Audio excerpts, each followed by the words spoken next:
Everyone, स्वागत है आप सभी का आपके अपने चैनल हिंदी निकेतन पर। शिक्षक भर्ती से रिलेटेड या फिर बीपीएससी से रिलेटेड कोई भी महत्वपूर्ण अपडेट होती है, सबसे पहले आपके अपने चैनल हिंदी निकेतन के माध्यम से अपडेट आपको दी जाती है। जो लोग चैनल पर नए हैं, चैनल को सब्सक्राइब करके बेल आइकन ज़रूर प्रेस कर लें, जिससे कि आने वाली कोई भी महत्वपूर्ण अपडेट है आपसे छूटे नहीं और सबसे पहले आपको मिलती रहे। यहाँ पर बात करेंगे PRT का जो 20 जुलाई को आपका एग्ज़ाम हुआ है, उसको आज सॉल्व करेंगे। और 20 जुलाई वाला, ठीक है, 20 जुलाई वाला जो पेपर है उसको सॉल्व करेंगे। और सबसे पहले लैंग्वेज वाला पेपर सॉल्व करेंगे, उसके बाद जो है जीके जीएस वाला सॉल्व करेंगे, ठीक है।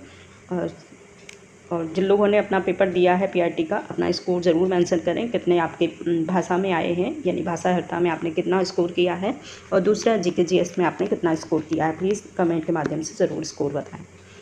पहला प्रश्न देखेंगे, ये पैरा दिया हुआ है। इंग्लिश के 8 प्रश्न आते हैं और इसमें ये 2 पैरा दिए हुए हैं। पैरा देखेंगे सबसे पहले इसके प्रश्न, और पहला प्रश्न है यहाँ पर हम देखेंगे वर्ड कम्युनिकेट जस्ट %, और इसका आंसर जो है हो जाएगा बी सही 7।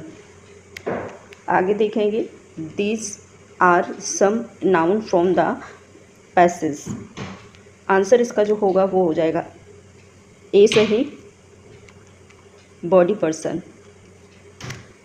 नेक्स्ट देखेंगे दूसरा प्रश्न है कम्युनिकेशन मोस्ट इंक्लूडेड,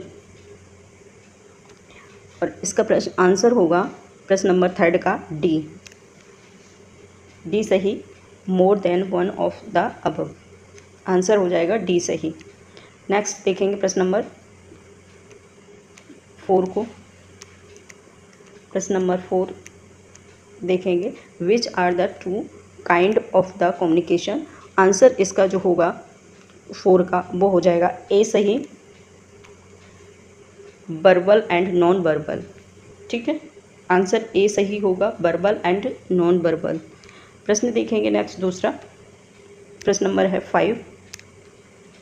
प्रश्न है the passage in about, answer इसका हो जाएगा प्रश्न नंबर 5 का बी सही नेचर ऑफ कम्युनिकेशन, आंसर इसका बी सही होगा। नेक्स्ट देखेंगे प्रश्न नंबर दूसरा, ये आया हुआ है, इसमें फिल इन द ब्लैंक्स हैं। प्रश्न देखेंगे हैड बी डैश और punctual be should have dash the train, answer इसका जो होगा प्रश्न नंबर 6 का वो हो जाएगा ए सही वीन एंड क्वाट,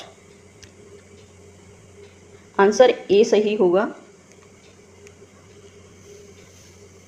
प्रश्न नंबर 6 का, आंसर ए सही होगा। प्रश्न नंबर देखेंगे 7 you can not dash which other people, answer इसका हो जाएगा 7 का ई सही नन ऑफ दीज। प्रश्न नंबर देखेंगे लास्ट, और इंग्लिश का लास्ट प्रश्न है, प्रश्न नंबर है 8। प्रश्न देखेंगे since she is a dash the has to talk a lot, answer इसका जो होगा वो हो जाएगा सी सही रेडियो जॉकिंग। इसके बाद हम देखेंगे प्रश्न है हिंदी भाषा के, और हिंदी भाषा में हम देखेंगे यहाँ भी पैरा ही दिया हुआ है, ये आप देख सकते हैं पैरा है, और उसके आधार पर ये प्रश्न दिए हुए हैं। प्रश्न नंबर देखेंगे सबसे पहले 8, प्रश्न नंबर देखेंगे सबसे पहले 9, और इसमें भी सबसे पहले पैरा ही दिया हुआ है। पहला प्रश्न है जनतंत्र के लिए लाभकारी हो सकते हैं क्या, तो यहाँ पर होगा उत्तम चरित्र व्यक्ति, प्रश्न नंबर आंसर हो जाएगा इसका सी सही 9 का उत्तम चरित्रवान व्यक्ति। इसके बाद नेक्स्ट दूसरा प्रश्न देखेंगे, प्रश्न नंबर है 10 राष्ट्र की सर्वोच्च संपदा है, आंसर इसका हो जाएगा वो हो जाएगा डी सही, आंसर इसका हो जाएगा डी सही चरित्रवान व्यक्ति, डी सही हो जाएगा। आप अपने मिलान करके ज़रूर बताइए आपका स्कोर कितना हुआ है। और इसके बाद हम देखेंगे नेक्स्ट दूसरा प्रश्न नंबर है 11 अप्रगतिशील रूप में मजाक उड़ाया जाता है जो भारतीय संस्कृति जीवन बिताता है, ठीक है, आपने देखा होगा अप्रगतिशील रूप में मजाक उड़ाया जाता है, यानी कि आपने ज़्यादातर देखा होगा उन भारतीय लोगों का मजाक उड़ाया जाता है जो कहीं ना कहीं अपने भारतीय संस्कृति से जुड़े हुए होते हैं। ठीक है, और आंसर इसका जो हो जाएगा 11 का वो हो जाएगा बी सही, भारतीय संस्कृति जीवन बिताने वाला। इसके बाद प्रश्न नंबर देखेंगे 12 का है चरित्र निर्माण की परम आवश्यकता है किसको, और आंसर इसका हो जाएगा प्रश्न नंबर 12 का वो हो जाएगा डी सही, राष्ट्र। आंसर हो जाएगा डी सही, राष्ट्र के सर्वांगीण विकास के लिए। ठीक, प्रश्न नंबर देखेंगे 13, उन्नत राष्ट्र के विकास के लिए प्रथम सोपान है क्या है, और आंसर इसका जो हो जाएगा 13 का वो हो जाएगा बी सही, चरित्र निर्माण के शैक्षणिक वातावरण, चरित्र निर्माण के शैक्षणिक वातावरण। ठीक, प्रश्न देखेंगे नेक्स्ट दूसरा यानी कि 14, भारतीयता के प्रतिहीन भावना का कारण है, और आंसर हो जाएगा डी सही, लॉर्ड मैकाले की शिक्षा पद्धति। इसके बाद हम नेक्स्ट दूसरा प्रश्न देखेंगे, प्रश्न नंबर है 15। यहाँ पर फिर से पैरा दिया हुआ है और 15 प्रश्न है मनुष्य पशुता की ओर कब लौटता है, जब वह जीवन में सामंजस्य की स्थापना के लिए प्रयास छोड़ देता है। जी हाँ, ऐसा माना जाता है कि जैसे कि मनुष्य जानवर तब हो जाता है जब वह अपने जीवन की सामंजस्यता, यानी कि जो सामंजस्य है जीवन के प्रति उसको सामंजस्य मतलब संबंध अलग कर लेता है जीवन के प्रति, और उसी सामंजस्य को के बिना ही आदमी एकदम पशुता बर्बर बन जाता है। आंसर इसका हो जाएगा सी सही, प्रश्न नंबर 15 का। प्रश्न नंबर देखेंगे 16, मनुष्य मिथ्या दम के साथ पशुता की ओर लौट चलते हैं जब सार्वजनिक कार्य के लिए शक्ति नहीं रहती। जब सार्वजनिक काम के लिए शक्ति नहीं रहती है तब मनुष्य जो है पशुता की ओर एकदम लौट चलते हैं। इसके बाद हम देखेंगे प्रश्न 17। प्रश्न है पूरे अवतरण का सारांश है, सारांश हमको बताना है। आंसर हो जाएगा इसका 17 का वो हो जाएगा डी सही, मनुष्यता मनुष्य की सतत साधना का प्रतीक है। आंसर डी सही हो जाएगा। जिन लोगों ने लगाया डी आंसर उनका बिल्कुल राइट होगा। प्रश्न देखेंगे नेक्स्ट 18।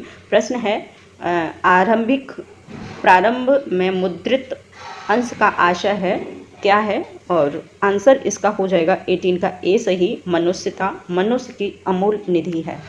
आंसर इसका ए सही होगा। जिन लोगों ने ए आंसर दिया होगा उनका बिल्कुल राइट आंसर होगा। प्रश्न देखेंगे 19।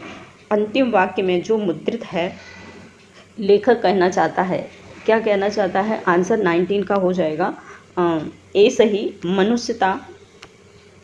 मनुष्यता का अर्जुन हिमालय पर चढ़ने के जैसा है, कठिन है, पर चढ़ने के जैसा कठिन है।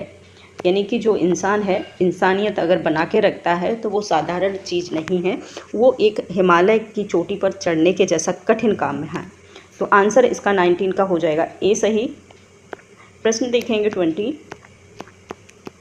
प्रश्न है वातावरण का उपयुक्त शीर्षक होगा, अवतरण का उपयुक्त शीर्षक होगा, और आंसर इसका हो जाएगा 20 का वो होगा डी सही, पशुता बनाम मनुष्यता।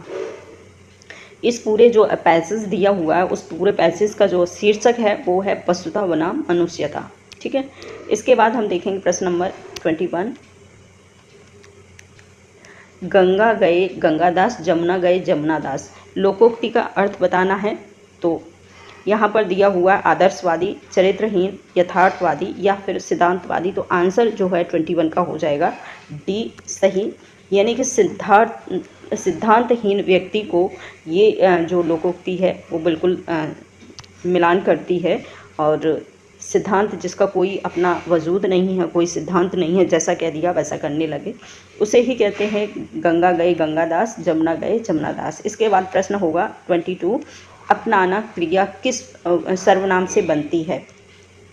अपनाना तो आप समझ चुके होंगे, ये है आंसर इसका जो हो जाएगा 22 का वो हो जाएगा डी सही, सर्वनाम, सर्वनाम से। नेक्स्ट देखेंगे प्रश्न 23।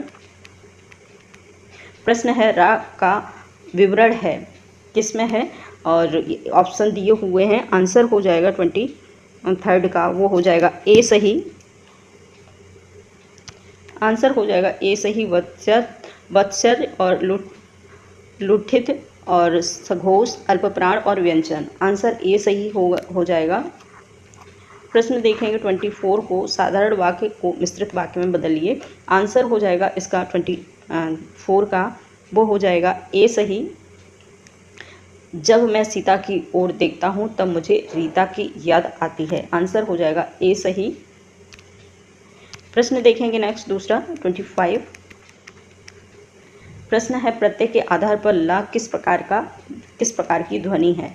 आंसर हो जाएगा ए सही, पार्श्विक ध्वनि। ठीक है। प्रश्न देखेंगे नेक्स्ट दूसरा 26। प्रश्न है निराकार में उपसर्ग है, तो आंसर होगा ए सही, निरुपसर्ग, निरुपसर्ग। इसके बाद देखेंगे प्रश्न 26/7। कबीर वाणी के डिटेक्टिव थे, इस वाक्य में किस विराम चिन्ह का उपयोग हुआ है। तो आंसर हो जाएगा यहाँ पर हम देखेंगे इसे इन्वर्टेड कोमा बोलते हैं, इन्वर्टेड कोमा लगा हुआ है और इन्वर्टेड कोमा को बोलते हैं उद्धरण चिन्ह। आंसर सी सही हो जाएगा इसका, जिन लोगों ने सी लगाया होगा उनका राइट आंसर होगा। प्रश्न देखेंगे 28। मैंने आम खा लिया का बहुवचन क्या होगा। मैंने आम खा लिया, बहुवचन बताना। आंसर हो जाएगा इसका 28 का वो हो जाएगा सी सही, मैंने आम खा लिए। आंसर होगा सी सही, मैंने आम खा लिए। प्रश्न देखेंगे 29 को, छंद पढ़ते समय आने वाले विराम को क्या कहते हैं। छंद जब पढ़ते हैं और उसमें जो समय लगता है और समय आने वाले विराम को उस पढ़ते समय जो विराम लगता है उसे क्या कहते हैं। तो आंसर हो जाएगा इसका यति, डी सही। उसे यति कहते हैं जहाँ पर विराम लगता है। जब हम छंद पढ़ते हैं और छंद के बीच में विराम आता है वहाँ पर हमको स्टॉप करना होता है और उसे हम कहते हैं यति, यानी कि आंसर इसका हो जाएगा डी सही। प्रश्न देखेंगे 30 और लास्ट प्रश्न है। प्रश्न है जिस समास में दोनों पद प्रधान होते हैं उसे क्या कहते हैं। और तो वो होता है द्वंद्व समास, जिसके दोनों पद प्रधान होते हैं, माता और पिता, दिन और रात जैसे। तो ये थे हिंदी भाषा के जो है हिंदी और इंग्लिश के प्रश्न। इसके बाद हम जीके जीएस वाला प्रश्न भी पेपर भी सॉल्व करेंगे। तो थैंक यू, आज इतना ही।